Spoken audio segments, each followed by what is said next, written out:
Hello and welcome to our 14 FC podcast. I'm Alex, Crystal Palace fan. And I'm Tom, a West Ham fan. And this is your podcast for everything not top six. Tired of your team being last on match of the day and not getting the flowers they deserve? That's about change. Tom, what do we have for listeners this week? After previewing the promoted 3 last week, let's take a look at the rest of the other 14 for the upcoming season, starting with those who finished in the top half last season. Just another disclaimer, this is recorded a couple of weeks before release, as Alex has got to go to America because he was so infatuated with the World Cup half-time show. Hey. I hated it all, but then Shakira turned up and... It was amazing for that brief minute. Did you see Burner Boy? He was so desperate. He just did not want to be there with anyone but Shakira. He was like, me and Shakira, we're out of it. It was proper creeping, wasn't it? This is what it felt like. He was just staring at her. He was just like, man, you are beautiful. Just ignoring the fact that there's 80,000, 100,000 other people in this stadium with him. How close can I get to her throughout every period of this? Can I possibly grind on her? Will she grind on me by accident when she shakes? It's how PG can I go right now at the World Cup final? Oh my god, it's so goddamn true. Yeah, but recording early because of all that, so some stuff will be out of date, but I think we're seeing a lot more transfer movement, aren't we, at the moment, so hopefully we'll have caught most of those, shocking transfers. But before all that, Tom, what you got to yell at this week? Where old man yell at clouds? So, as we record this, last week I had 4 back-to-back gigs, and one of them was an incredible Bring Me the Horizon show playing their debut album Count Your Blessings in full, which was just in its full-on resplendent deathcore glory. My voice is pretty much just about recovering after about 2 weeks, where it's been very hoarse.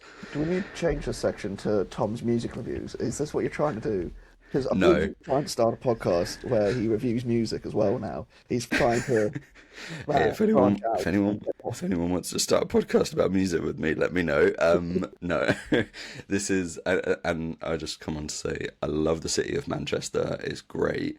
But the tram system and Google Maps trying to work with the tram system almost really, really fucked me up. It was Where was the concert? The Bowlers Exhibition Centre near Trafford and that. So so I was I'm sure it's not that far. I'd looked before and it was 45 minutes, and I was like, okay, cool. I get there on the day and then load up Google Maps. I'm staying in the city centre and it's it'll be an hour and a half journey, and I was like, wait, what? I was already late because the train was delayed. And I was like, if it's an hour and a half, I'm going to miss a couple of the really good support acts that I want to see. And I was just like, no, there must be a better way. So I was spending 5-10 minutes wasting all this time researching, trying to find alternative routes and stuff. Eventually did get there in about 45-50 minutes. But I was just I like the novelty of a tram system. I know you're a Croydonite, so you're probably going to bat for tram systems. And in Berlin, when I've had them in Berlin, they work great. But trams and Google Maps just were not my friend that day. I'll double up with you then on Old Man Yellow Clouds. This is definitely one for during the season, but it's getting to the Etihad on a match day for an away team. I don't know if you've ever experienced it, but yeah, you have to have your wits about you for that, because whenever I go, I'll go with another Palace fan. I'll go with one of my partner's family because they're all United fans. And the first time we made the mistake of getting on at Piccadilly Gardens, and if you try to get on the tram there an hour before kickoff, it's impossible because there are people crammed in like sardines. It's absolutely... It was the platform where to get on can't hold that many people, surely. No, it's because you get run over if you overspill too much. They don't really police it well until half an hour before the game. I remember one of the times I went up there, I came in and people kept pushing. I was basically off the ground, 1 foot on the side of a chair, or on a rail, other hand on a rail, across a person on a mobility scooter. I was like, I'm really sorry. And they're like, oh, don't worry, lad, it's all okay. And I was like, this is absolute madness. And then I think most of the times I've been to the Etihad on the way day, I've walked all the way back into the centre because it's just so much easier than waiting for the tram. But most of the time, on that walk back, we've won, so it's pretty good. So not too much in the clouds there, but yeah. Cool. Okay, should we take a break and then get into the top half finishes for last season and how they're shaping up for the new season? Let's do it.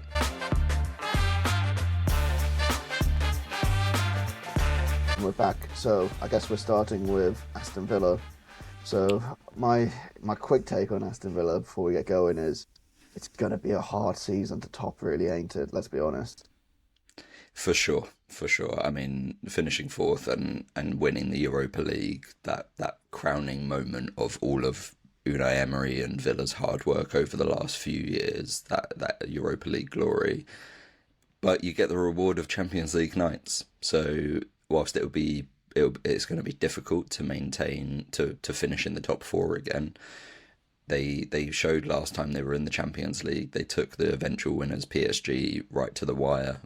I think it was the quarterfinals, and like they could prove themselves again on that elite European stage. The thing that goes against them is it's been a busy transfer window yet again for Villa. Like it often is, but it feels this window is even bigger with massive names departing and really key players. Yeah, I was going to say, fuck the prize of Champions League. Their prize is getting 117 million for Morgan Rogers. How was that? Like, he's a good player. We've said he's blown hot and cold, and on his day, he's world beater, but 117 million pounds, British pounds, for Morgan Rogers. Chelsea are just ruining the game, like completely ruining it. It's crazy.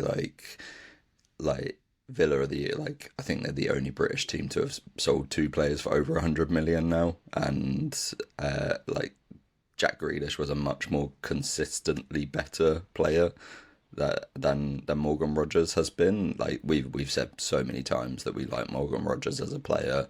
We really wanted him to be more consistent, and when we were talking about our team of the season and our player of the season and stuff, it was like Morgan Rogers' highs were unreal, but then he would go missing and for weeks on end, and it was like you need for Villa to have got 117 million for that is amazing. But it does seem like Alejandro Garnacho is coming in, which is just like a cancer to your locker room. Like, well, one of my Villa mates on Instagram, he put up, let's see if Unai really is a magician with that signing. And I was like, God. I mean, that's exactly how I'd feel if he came to Palace. I'd be like, I don't really want him here. He's one of those players which I don't understand hasn't gone to Saudi or like Brazilian league or something like that, where he's probably gonna flourish and live the life that he kind of wants. Because all, like I said about my partner's family, all being United fans, to begin with, they're like, oh, he's got something there. He's like a kid from the academy, he can do it. But quite quickly, it all turned on him, and it's clearly he's not got the attitude that they were hoping for, expecting, and he's not really helped himself at Chelsea because he didn't make any real appearances there, did he? He made no impact at all at Chelsea, none whatsoever. Like, yeah, I think at United when he was coming through, it was like a bit of a bright spark, but quickly became someone you couldn't rely on in the locker room, and that's why it sort of surprised me that Emery is green-lighting that as a signing if it does go through, because like Emery seems, I mean, he does like a little bit of a wild card. Like he's not necessarily someone who's going to reject someone if he thinks the talent can outweigh the negatives of maybe the personality. But maybe he can do a wonderness there. But then you've also got Yuri Tielemans leaving. I really like Johan Manzambi. Like he won a lot of fans in the World Cup, and he had an amazing season for Freiburg. Like I think that's a really good signing. But Tielemans is such a experienced midfielder. Like he's been in and around our team of the seasons for the last couple of years. Like he's been sort of such an important cog for Villa in that midfield where you've had injuries at time. Onana, Kamara have been out injured, and Tielemans has sort of been the steady consistent in that midfield for the past couple of years, especially, and so to lose him at his sort of age and experience, and then bring in Manzambi, who is an exciting young talent, but you kind of need him to hit the ground running. Yeah, I mean, when I saw Tielemans go into United, I was a bit like, is he a bit over the hill? Was he doing enough last season? He's definitely not the Tielemans that was, I mean, maybe because he's not the centre of attention like he was in that Leicester team for so long. But It's one of those that I don't think maybe is the most amazing signing for Man United, but for Villa, like, I don't think losing him for 35, 40 million is really that good business. It's kind of like Tielemans told them he wanted to move, he wanted the move, and they didn't stand in his way, which, fair enough. It's just, you combine that with the Rodgers going to Bayern. Ollie Watkins has to absolutely stay now. Like, there's just no, you can't lose like yeah, all three of them. Like, you've got to keep Watkins and McGinn, but it's a bit of an aging squad now at Villa, and like they have. you say that, but I mean, bring João Gomez in. I think that's a pretty handy signing. I think it's a lot João of money. Gomez is a good signing. I think is it a lot of money? 35, 40 mil. It's kind of just the standard for a proven Premier League player now, isn't it? Yeah, an experienced Premier League midfielder is going to cost you over 30 mil. That's just par for the course these days. I mean, I really like João Gomez. I thought him and Andre were the linchpin to when Wolves had that successful spell at the end of the previous season. That those two were just absolute dogs in midfield. So like, he can come in, and you like the hope is that Boubacar Kamara is fully fit for the season, because he is on his day Villa's best midfielder. Even if you took Tielemans into that fact, like, Kamara is like head and shoulders been when he's fit and available, but he does miss maybe 30% of each season. Yeah, true. The only other one that I have, like, the strong rumours, Digne to PSG, but I think that might have called after the After France his game. his semi-final horror show where he Yeah, just got absolutely cooked over and over again. it ain't it. Uh, yeah, I've not got I much more mean, to say on from it. a positive side for Villa, they've not finished lower than seventh under Emery, and that was only his like first season where he took over when they were 16th place in October, and he got them up to seventh. Since then, they've had like top six finishes. Yeah, if I'm a Villa fan, I think, I don't know, I want to say Villa fans will probably always stay grounded, and they probably will, but there will be some that are thinking anything but European qualification, anything but maybe even Champions League qualification again might be a failure this season. And with the new format of the Champions League and everything, it means it's possible for them to have a deep run in that as well. So they're probably thinking, okay, if I'm a Villa fan, I want Champions League football again next year and a run to something like the quarters maybe in the actual Champions League at least, which is I that's kind mean, of a bit mad to think, right? last season they were in the Champions League. They finished sixth in the league, and they only missed out on Champions League again by goal difference. And they got to the Champions League quarterfinals, where they took PSG to within an inch of their life of knocking them out, who ended up going on to win it. I honestly think if you offered Villa that season again, they would take it. Like, get back in, like, end up in the Europa League again next year, but have like great nights in the Champions League. Like, how many times, like, every week, the Champions League highlights were Villa, especially when they were at home that season. It was like the like Villa Park was rocking. They were knocking, they were punching teams in the mouth. I think they beat Bayern Munich, I want to say. Like, they beat some heavyweights on their way to that eventual knockout to the winners. So I would take that season. I mean, I would bite your hand off for that season, and I'm sure Villa fans are still sort of like level-headed, and I think that with the couple of key departures this window, that they're probably like, actually, that would be a really, really successful season again. Really solidify this new sort of group, the new incomings, and yeah, I think that'd still be a really big, really successful season. Another top six finish, and get into the knockouts of the Champions League. Yeah, I guess that's best hope, 'cause that's a shitty way to put it. But it's going to be an Hey, interesting one. Emery wants to finish sixth so he can get Europa League. We all know this. Like, this is part of his master plan. He's actually, now that he can't get knocked out of the Champions League and drop into the Europa League anymore, he's going to finish. He's going to qualify for the Champions League. Then he's going to finish sixth that season so he can be in the Europa League. Then they can win the Europa League. In a cut to 3-4 years time, we're going to be talking about Villa the same way we talk about Sevilla. Emery with his 10th fucking Europa. Oh, dear. But yeah, I mean, with all that money for Morgan Rogers as well, I want to say that's going to give them some money for the market, but I feel like that's going to help paper up some of the spending that's been happening from the club before as well. Because I feel like they were close to some PSR or whatever they're calling it now, issues at points.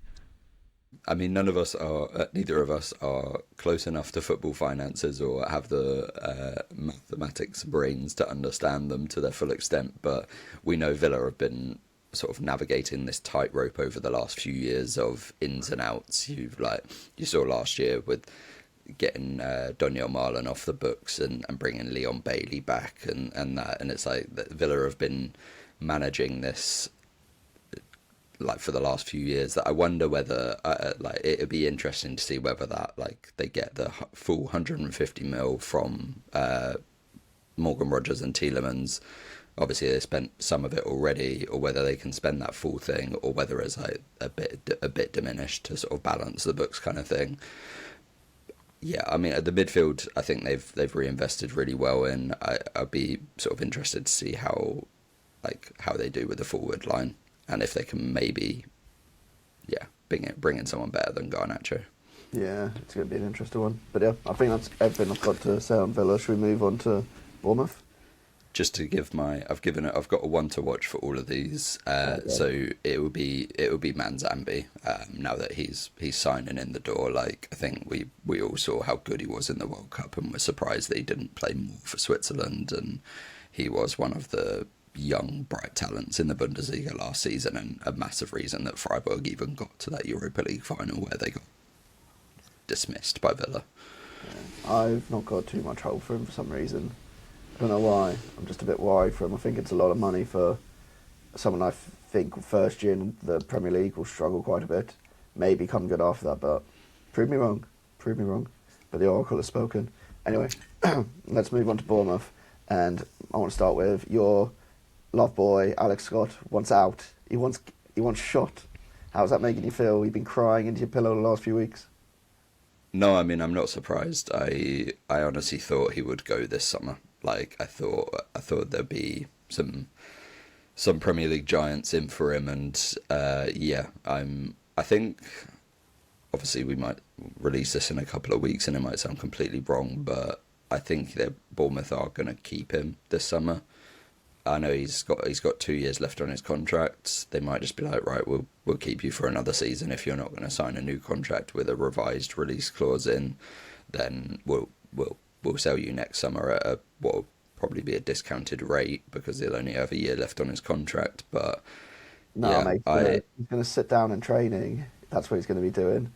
he's going to do a Tolu where Yeah. he like forces Wolves to stop training, to cancel training for the day. I've got respect for that. Like, because what is it? Is it AC Milan want him? And they've accepted, like, fees from... It's Fiorentina. Yeah. Fiorentina, yeah.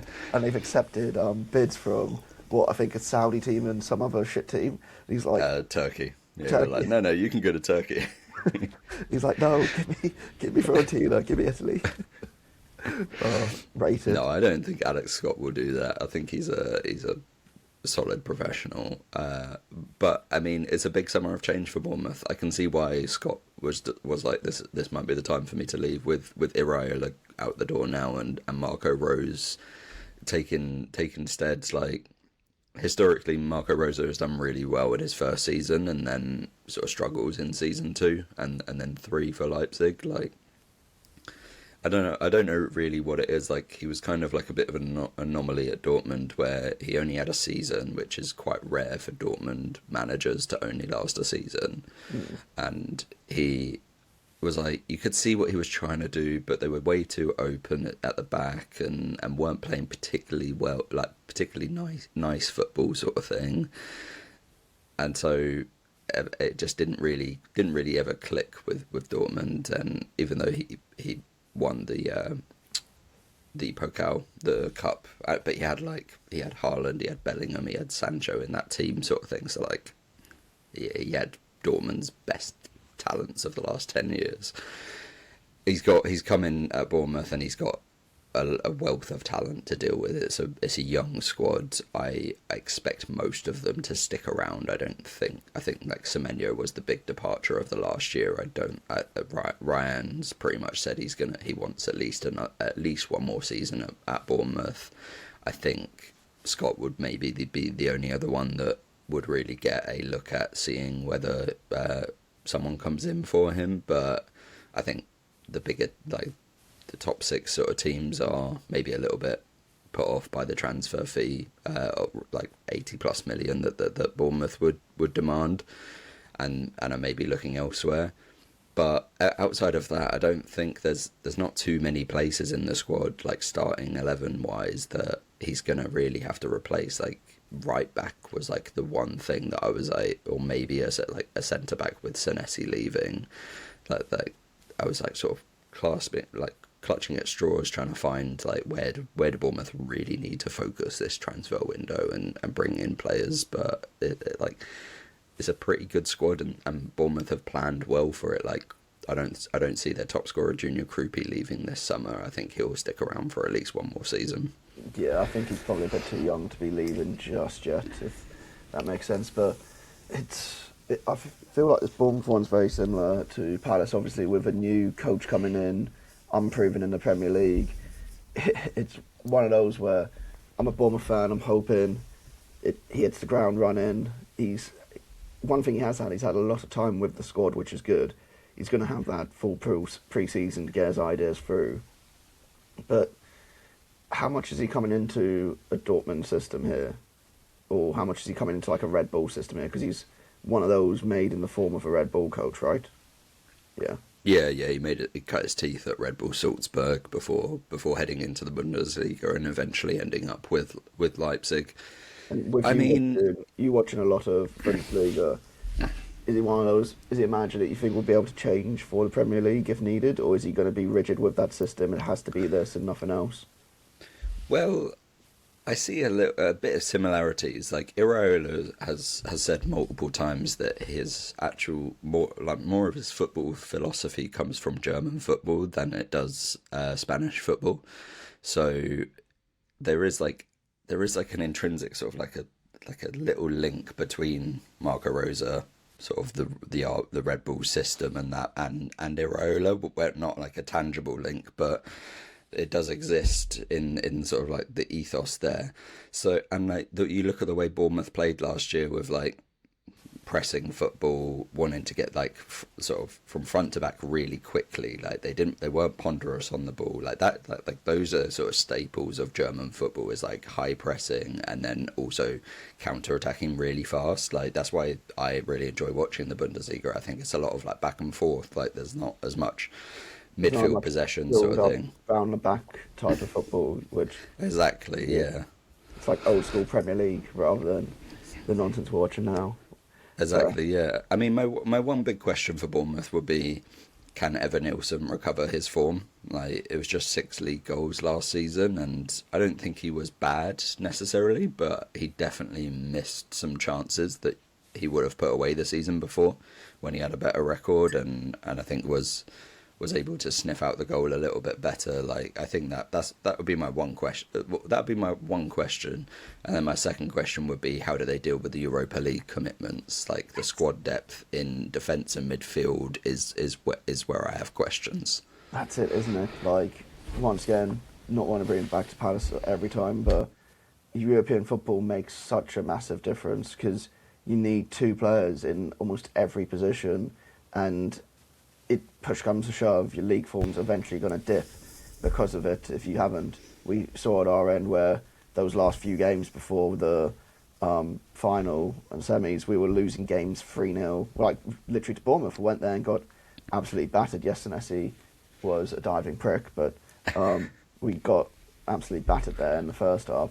So it's one of those things where maybe a bit too soon for Bournemouth, but talking to Bournemouth fans, like, they couldn't care less. Happiest thing. They're trying to get, I know people are trying to get tickets to the home games, but with the stadium being so small, it's going to be so difficult, but they're going to be on an absolute whirlwind and an unforgettable journey for them, and I think they deserve it. Like, they've been 100%.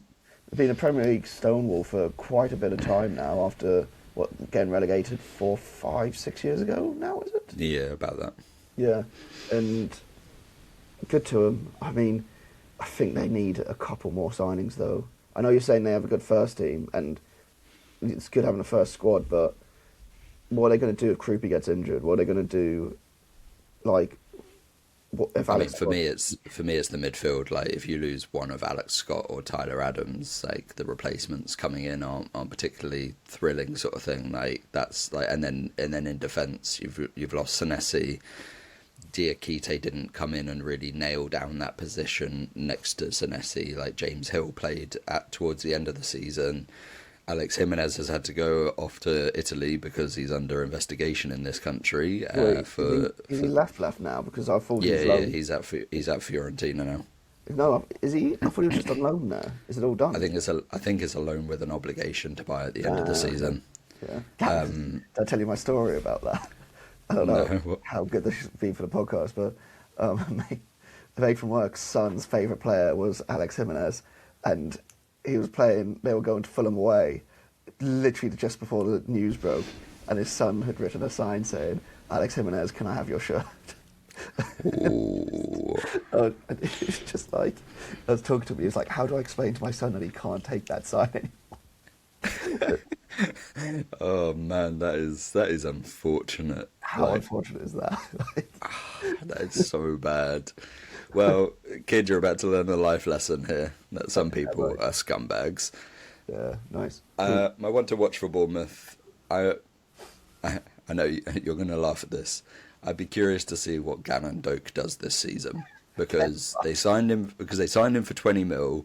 He played for Scotland in the World Cup. I think he had a I think he was very mixed. I think he had a couple of good runs, but then didn't do anything with them. But like he got Scotland up the pitch at times, which they were bad at for the rest of the time. But then his final third output was poor. You're 100% right there. So I'm just curious to see how he does. Like they're going to need him because Ryan will start all the important games. So I'll be curious to see what Gannon Doak could do. I mean, he's a Liverpool Academy product. They spent £20 million on him. This would be the blotch in their recent record of like recruiting young talent if he doesn't pan out. Because like you look at every other one, you're like, that's been a success. Like they brought him in for cheap. They're going to sell him for upwards, close to 100 mil in the case of Krupi and Ryan probably. So like Gannon Doak, they spent a bit more on.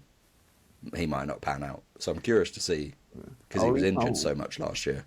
I'll eat my words, but I'm very happy we didn't end up signing him at this point. From what I saw in the World Cup, he did not look good. He didn't look like... I don't know why I watched so many Scotland games, but I was just there like, not feeling this at all. Cut to next season where your wing partnership is Brennan Johnson and Gannon Doak. I mean, wouldn't be the worst we've ever had, I guess. At least we'd have wingers again, unlike last season. God, that's such a pointed comment at Glasner for no reason. Like, that's so unnecessary. Your best ever manager. Best ever manager, yeah. Cool. Okay, I think that's us done with Bournemouth then. Shall we move on to Sunderland next? Your favourites? My favourites, I mean, I do like their kids. I'm going to say my favourites, but they're another one I'm very worried this season. We've lingered on it quite a few times in our other pods, haven't we? There's a lot to be pessimistic about if you're not a Sunderland fan at the moment. That's the elephant in the room. We've mentioned it loads of times. Let's get it out of the way. The XG from last season showing that they should have been relegated, but they end up getting Europa League football, and just it's worrying. There was rumours of Xhaka leaving early on in the window.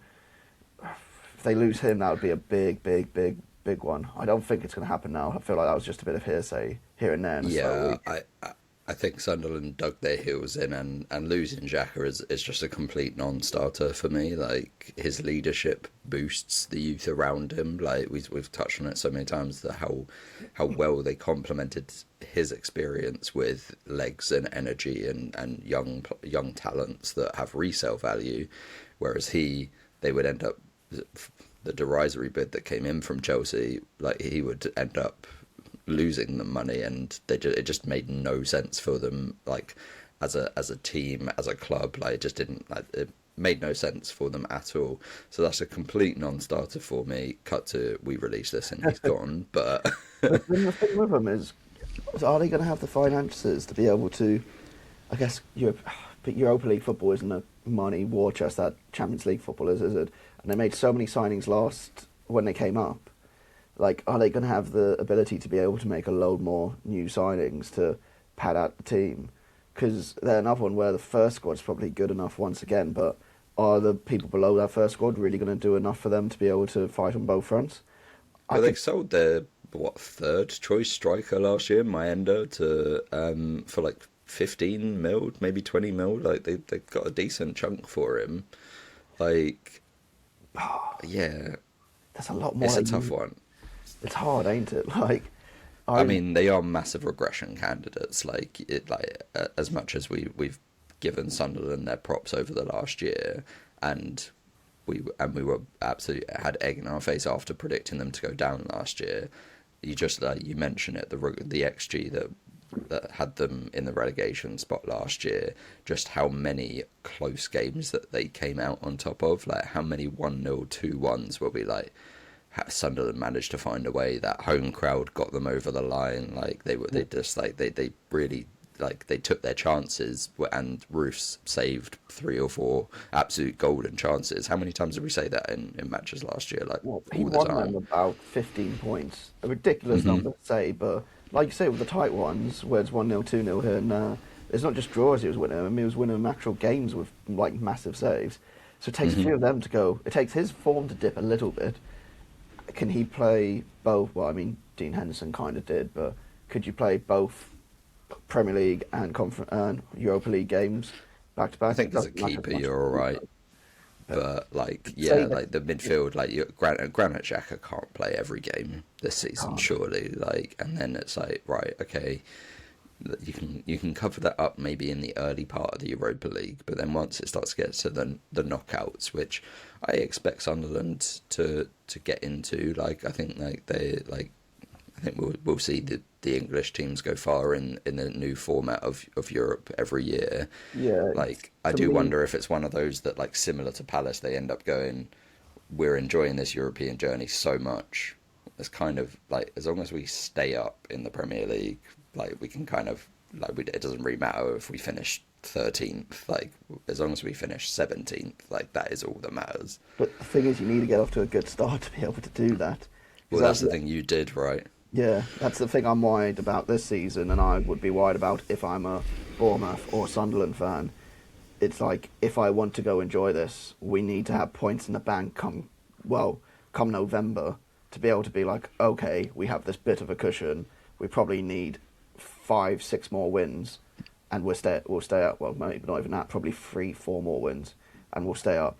And if we didn't have that buffer, you've got to then make the hard decision, which is, I'm putting European football first. Am I putting? To be fair, it's not even putting it first, because you still got to play the players. Like, and with us, we didn't have the squad, so it was basically like, so even if we had to rest players here, we couldn't, because we don't have enough people to rest. It'd be like we need to put a whole academy team out in the Europa League, the Conference League, if we wanted to actually rest players. And I'm worried for Bournemouth and Sunderland in that respect, especially because Sunderland haven't made any proper signings, of my knowledge, yet. Am I wrong with that? No, I think they've sort of been struggling to bring players in, and it's difficult because they're probably not looking for starters as much as like they were last year, where they were like, we need a whole host of starters. So anyone signing up was like, I'm pretty much guaranteed to start for this team, like given the quality that they improved on. So like whereas this summer they've got a bit of a trickier window where I think they still have a really good starting lineup, similar to Bournemouth sort of thing. But yeah, it's the depth, the depth pieces that you need when you have Europa League commitments. I think they definitely need more creativity, like and actual goals scored. Like we both love Brian Brobby. Like he is a Yeah, proper old school centre forward, but he scored 7 goals last year, and even a couple of those were a bit like that's a surprise that you've even managed to get that in, sort of thing. Like where when he wrestled Tarkovsky to the floor against Everton, sort of thing. Like the defender should have got there, kind of thing. That only 3 teams scored less than them last season in the Premier League, so like that's a massive, massive thing. And my one to watch for them is Chris Rigg. Like, can he continue to improve and add more goal involvements? Like, he's a young. I think he came through the academy. Like, he's got a lot of credit in the bank with Sunderland fans, and there's a lot of, like, you know, when you have one of your own in the team, you're willing them to do so much more that maybe he's been given a longer leash last season when his output wasn't particularly high at all. I think it was like only scored 1 goal in the season, sort of thing. Like, it's like, right, you've got all this good like positive energy in the bank. Like, everyone wants you to do well. You actually need to improve on that now. Otherwise, Sunderland are going to be hampering their right hand side by playing you and not getting enough like end output for you, and that's going to impact your creativity, and it's going to stunt your, and we're going to see the regression in that case, because I just, that is, defensively it's going to be so hard to maintain where they were last season. Like, the positiveness and the willing to die for the shirt that they came up with, and they started the season with, that really set the tone. If things start to creep in, if Roofs can't pull off some of these amazing saves, then they will start falling down the table. But they've got the Europa League nights. They're gonna have they're gonna remember this season for a long time. yeah. My thing with it is, like, it could be a bad start to the season, but after that first European night at the Stadium of Light, I think there's no way that first game isn't like a massive performance for the players getting up for it. The crowd will obviously be beyond up for it, and that could be like a turning point in their season if they are doing badly, or put them into the stratosphere if they're doing well. Like, it's one of those, isn't it, where I don't know why I have so much belief in the culture, like in Sunderland. Like, every player that goes there wants to be there, because I'm guessing it's because it's so goddamn far away and haven't been there. It's like, it's not the most ideal place to live, let's be honest. But because the city cares so much about football, that first Europa League night there is going to be unreal. And maybe the Stadium of Light will be a fortress it was last year, but I feel like a lot of teams are probably going to be a bit wiser going up there this season and be a bit more, we probably need to give this, I wouldn't even say give this team a bit more respect, because the amount of chances they conceded last season, if they do it again this season, surely it can't work out the same. Like, surely. Well, that's the thing, is like, that's the thing about, like, identifying a regression candidate, is like, you look at the stats, and it is like Sunderland do need to do something to change that. They can't just sit in like they did, like, at times last season, soaking up the pressure, because the stats do come for you eventually. You can't just like defy the stats for multiple seasons on end, especially when they are like chance conceding stats. Yeah, I'm going to label them second season syndrome. I've got a feeling they'll be the one. But then they got the Europa League, so they got the excuse for it if it does go a bit wrong. Like you say, it's get as far in the Europa League as possible, which they can with the new format, and don't get relegated. It's bang on that. That's the thing, man. That's a successful season to me for Sunderland. Like, 17th and get deep in the Europa League. Like, I don't know if they win the Europa League. Like I don't know if Bournemouth win it either. Like, that, I know I said that I think the Euro. That's why. Well, I don't know about that. Palace are going to finish in the relegation zone, mate. No, Championship. You know, exactly. You know, last year when we were like, Villa looked like they should win that Europa League. Like, I predicted, like, my prediction was that Villa would win a trophy, and it was most likely Europa League.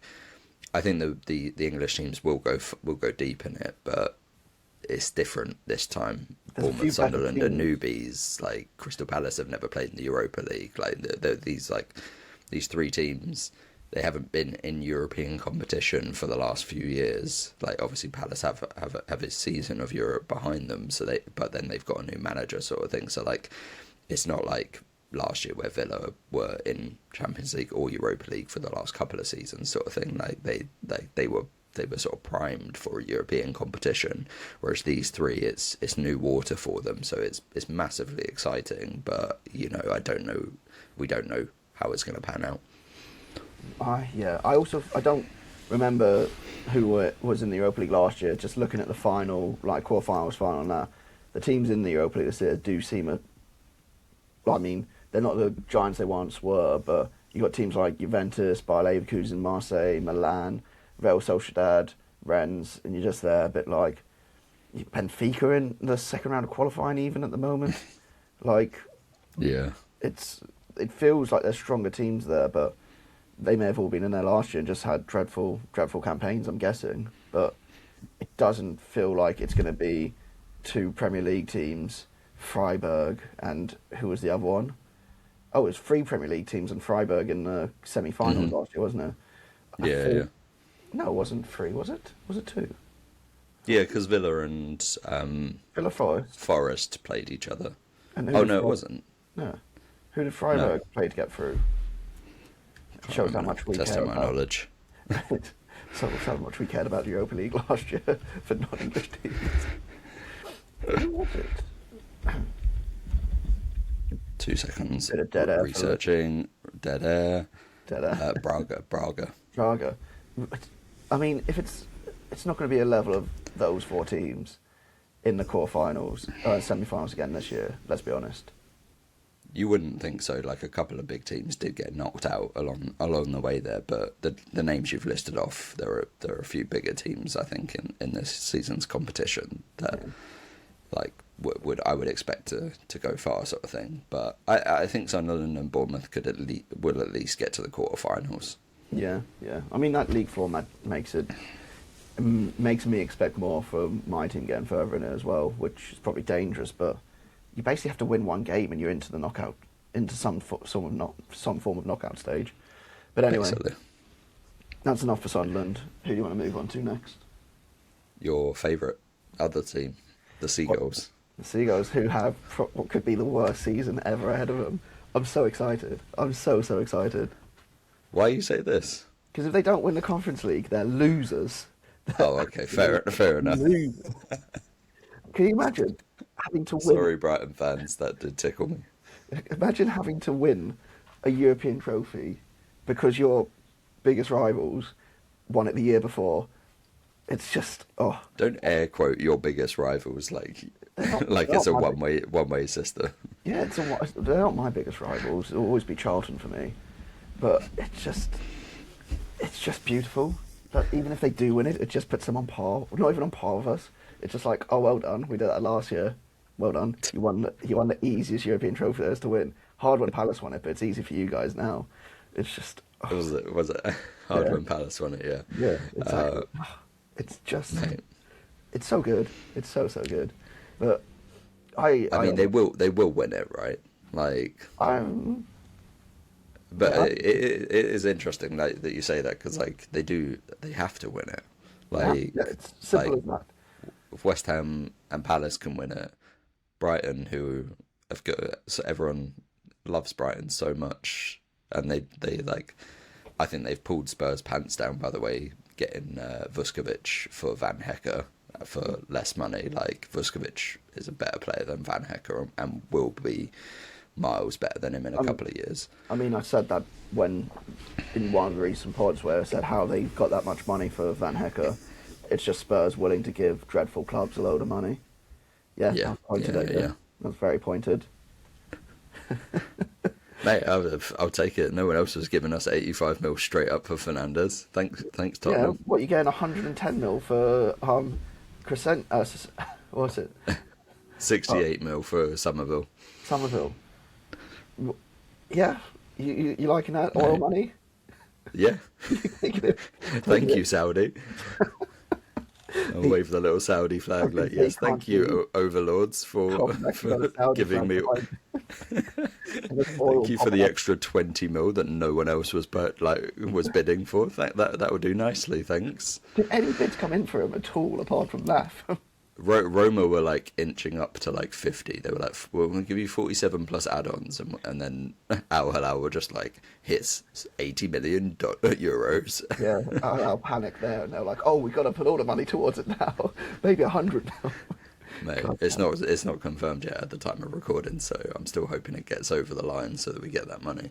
But anyway, back to Brighton. Like their squad is plenty big enough. I think got like compared to Sunderland and Bournemouth, they've got a really deep squad. They've got loads of young talent. Like I think they've blown hot and cold over the past few years. Yeah, they've got a I think they just 35-year-old striker up front to bang the goals for them. That's good. Good young they squad do, there. but they also signed those two young. I think they were both Greek strikers last year, and they obviously had a season to sort of bed in, and that like with the Europa Conference League, you would expect them to get a lot more game time than they did when they just had the Premier League and domestic cups.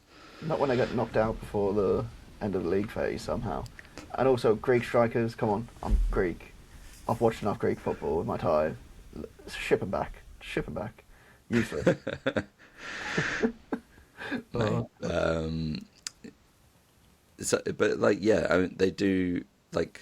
It is weird saying this, but they have to win that Europa Conference League. Like, and I think just the like in the league stage, like in the Premier League, can they avoid the wobble that we saw last season? Like, it's easy to remember how like easy to forget, given they ended the season finishing in the Conference League qualification spot, that at about February time there were like calls for Hertzler to be sacked. Like there was that dreadful game against Palace that was just probably next to West Ham Palace was probably the worst game of football last season. Not for me, it weren't. It was an awful game of football. It may have been a great day for you, but the actual football was trash. Mate, football was great. I had I think 4 litres of 9% cider on the way to the game. I was going to say, how much of the football did you see through like haze? Oh, all of it. Oh, absolutely all of it.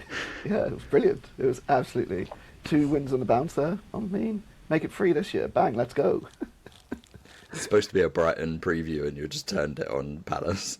I mean, prove me wrong, Brian. No, don't prove me wrong. Take that back. I mean, like you say, their whole season rests on winning that Conference League. And I feel like the pressure of that has got to get you, because there wasn't really pressure on us winning the Conference League. It was like, oh, this is all kind of new and fun.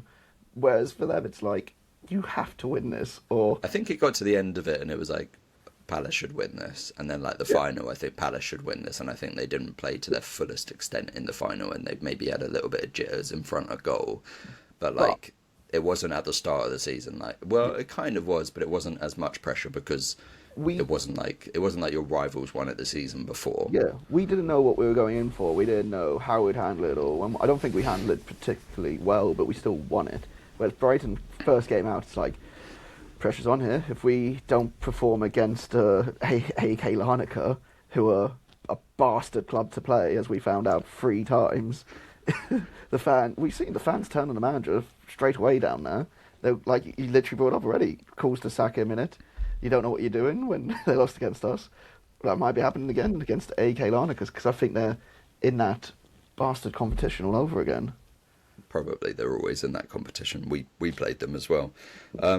Yeah, I mean, it's interesting from a signing sort of point of view that they're also they're retargeting the defence again, where we talked about it last summer, that they brought in multiple defensive players.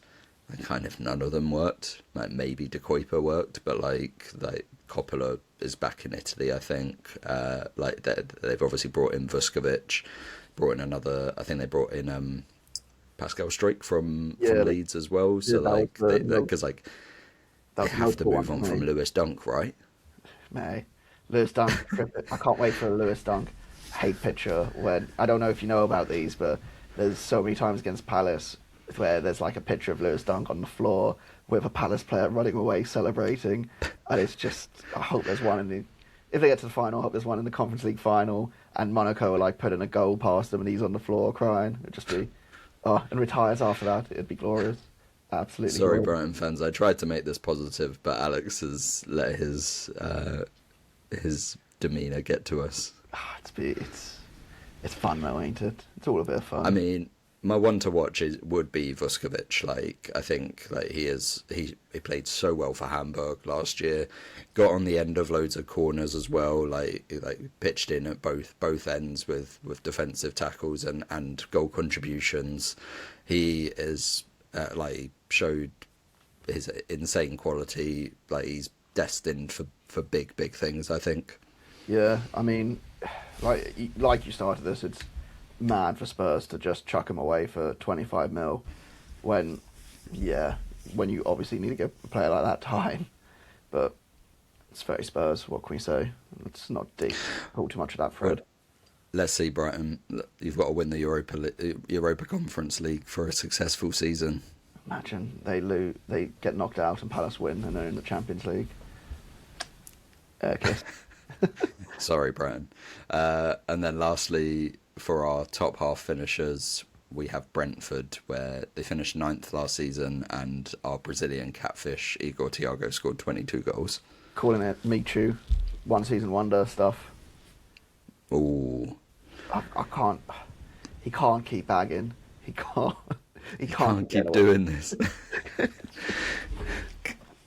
Oh, He just can't. He can't replicate that goal scoring output, given what we saw from, what was it, like January, February onwards, where the goals dried up massively and it was mainly penalties that sort of kept any top goal scorer hunt alive for him.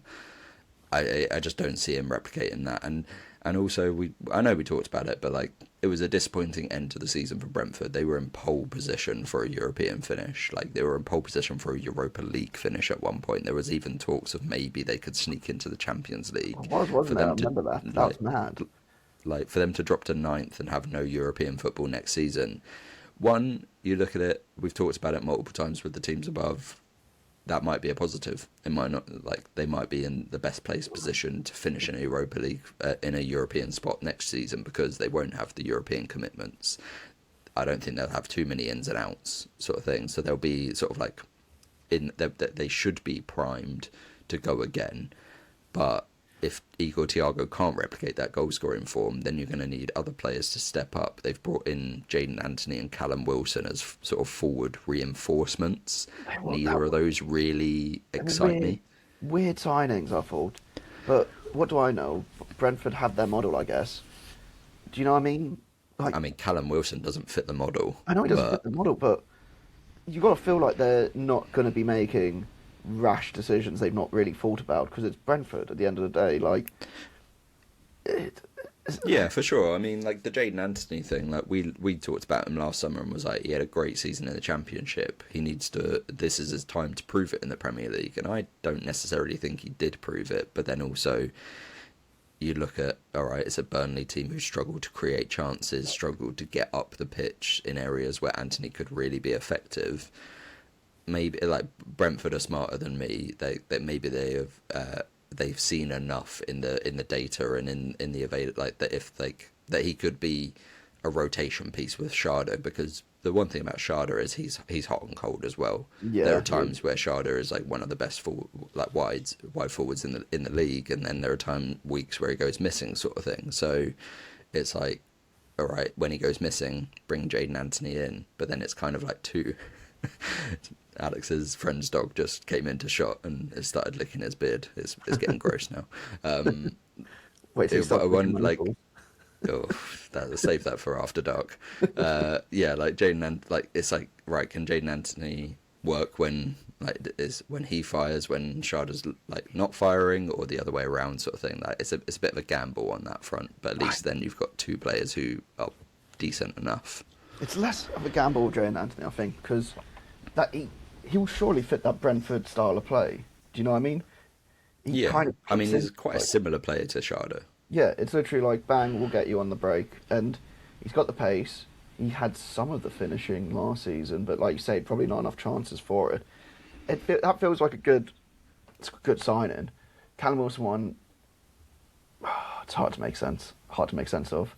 What's he going to do? He's not. He's going to come in at the end of games to get you a goal from a long throw in, maybe. I mean, he's going to score like 4 goals this season for Brentford. and Yeah. and he's just hoping that he can get to his 100 goal mark in the Premier League. I think he's on like 92 or something. He's not too far away, but I don't think he'll get there this season. But I mean, the Callum Wilson one kind of just reeks of the Jordan Henderson move last year, where it's kind of a little bit like a stopgap sort of situation, like bring in someone experienced so that you don't have to spend money there. Like and if we talk about the Henderson situation, they need a long-term central midfielder in. Like the Henderson was like, Is he still I think there? he signed a 2-year, right? My God, I thought he was on loan. For some reason. Oh no, definitely not on loan. Like Yarmoliak, decent young talented player. Jensen, yeah, he's okay. Like they've got options in that midfield, but I just think like that's the position that I'd be crying out for Brentford to sign someone that they think is like really really good quality. Like they need to identify someone that's actually gonna sort of like be nailed on starter in that midfield. B nailed on starter. Nice pun. I'm a poet and I didn't know it. Oh, yeah, it's a hard one. Is it a hard one for Brentford? Honestly, it's a hard one, but I've got full faith in them just doing what they always do. Do you know what I mean? Like, how many times can you write a team off and they keep bouncing back and being able to put in the shifts and even get better? Like, what was it? Lose your best striker, get better. Sell your two best, what was it? Backup strikers, get better. Fucking sell Thiago and they'll probably win the league. Like, Yeah, I mean that's the thing. It's like I don't. Last year, everyone was worried for Brentford. I think everyone got their worry out of the way there last year. It was like that was the time where if they were gonna struggle, they were gonna struggle after that summer where they lost such a pivotal manager for them. You're right that they lost their two top goal scoring like players last year, and they managed to improve. This summer, I think no one's particularly worried about Brentford, but that also kind of makes me think that maybe there should be a little bit of worry. Like we're all kind of like washing our hands of Brentford will be fine. Like they showed they were good last season after all that upheaval. They'll be all right, and they probably will. But it's like maybe a 10% part of me that's thinking, well, if everyone's thinking they'll be all right, they'll finish mid-table at least if they don't get a European spot. That's maybe me thinking, right, there might be a 10% chance that this doesn't go well. Like everything sort of hit right for them last year. They managed to they rolled off the bounces. Like Thiago had a great goal scoring start of the season, sort of thing. Like they covered up the issues. but it's not just last year everything hit for him. It hits for him every year. It's Well, that's the thing, and I'm sure it is like that's why it's just like a 10% inkling for me of like there's a chance that this doesn't go to plan. Like things don't just like that, but they are a smart, well-run team. Like they're a well-run club. Like I'm sure it's like it's 90%. I think they'll be fine, but then like a 10%, there is the off chance that it doesn't hit. Jaden Anthony doesn't come in and improve the team. Shada, like Igor Thiago, massively regresses. They don't have a midfield solution. The defence, my one to watch is Yannick Schuster, because I don't think Keith Andrews is particularly sold on Sepp Vandenberg or Nathan Collins. Like they both had spells in and out of the team last year, so I think he's like looking. Yeah, exactly. I think he's looking for like a central defender to sort of like hang his hat on and like be the linchpin of his defence sort of thing. Coyote's great, but like his pace gets him out of trouble sometimes and that. So, and like Kameen Kelleher came in and was really good, but there were a few that he let in sort of thing. Like he's a bit of a there's a mistake TV there, cameras. Yeah, he's a bit of a TV camera save sort of keeper sort of thing. So like there are like I think you can poke holes, but I think generally we the majority thinking is right. Like Brentford will probably be fine. I just think there is a slight off chance that it doesn't go as well. Yeah, I mean for me, when we do our predictions, they're probably going to be sealed between 10th and 14th somewhere for me. Actually, maybe with all the clubs in Europe, with a drop off, maybe somewhere between 8th. See, that's the thing. It's hard. It's hard to tell, right? Like it's hard to pin them down whether they will take advantage of the European of the well-run teams above them who have European commitments, and they can finish in those spots, or whether we see a bit of a regression to like mid to lower table. Yeah, it's a hard one to call. We'll do that in our predictions anyway. I think they're just going to be Brentford, as Brentford always are. Cool. I think that's it then. Any other points at all from you, Tom? No, that's everything for our top half finishers. Nice, cool. So feel free to rate and review the pod and tell your friends. Follow us on socials, Instagram, TikTok, Blue Sky, Reddit at Other14FC Podcast, and email in at other14fcpodcast@gmail.com. But otherwise, we'll catch you guys next week for our bottom half bottom half reviews and previews. Yeah, that's it. Cool. But anyway, catch you found next the time. word in the end. Yeah, they eventually come. Cool. Cheers, mate.